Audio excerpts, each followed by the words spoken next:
کر لیا اور بتایا کہ انہیں کچھ دیر کے لیے اس کمرے میں تنہا رہنا پڑے گا، تب وہ کچھ بتانے کے قابل ہو سکیں گی۔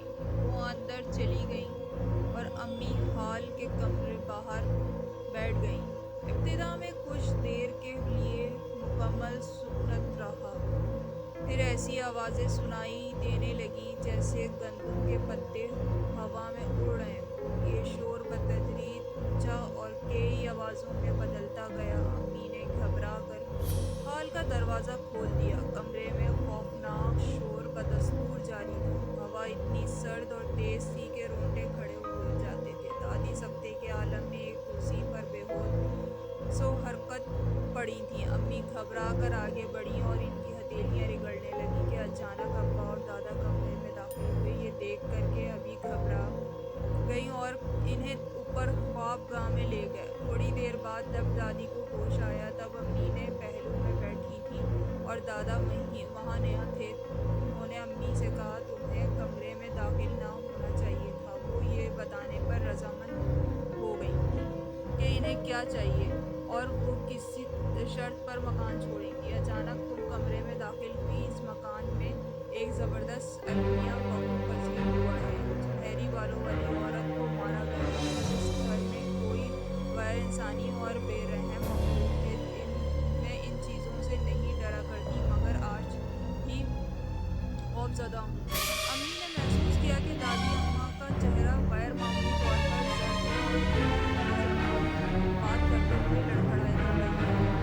وہ اس سے پہلے کبھی اتنا خوفزدہ نہیں ہوئی تھیں۔ دوسری صبح دادی نے جانے کی تیاری شروع کی کیونکہ رات بھر کوئی انہیں تنگ کرتا رہا تھا اور وہ ایک لمحے کے لیے بھی سو نہ سکی تھیں۔ وہ ہال کمرے کی تصویر کو آخری نظر دیکھ لینے کے لیے اندر داخل ہوئی۔ امی اس وقت توجہ مرکوز تھیں کہ اچانک دادی اماں کی چیخ سنائی دی۔ گھر پر صرف امی اور دادی ابا موجود تھے۔ وہ دوڑتے ہوئے کمرے میں داخل ہوئیں۔ دادی کا چھوٹا سا جسم فرش پر پڑا تھا۔ وہ کسی نادیدہ دشمن سے لڑ رہی تھیں۔ ان کے ہاتھوں کی حرکت سے معلوم ہوتا تھا کہ وہ اس کا گلا دبا رہی ہیں کہ اچانک وہ فرش سے اٹھیں اور لڑکھڑا کر پوچھ پر گر گئیں۔ اس کا چہرہ زرد ہوا، وہ دم گھٹنے لگا اور اس بات کی علامت تھی کہ کوئی ان کا گلا گھونٹ رہا ہے۔ اس سے پہلے کہ کوئی انجان انگلیاں ان کا گلا دباتیں،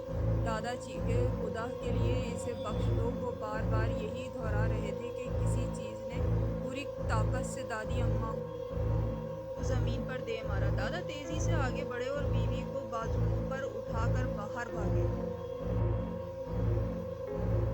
ہم اب کبھی اس منحوس گھر میں نہ آئیں گے۔ اس سے پہلے کہ کوئی خطرناک حادثہ پیش آئے تم اس مکان کو چھوڑ دو۔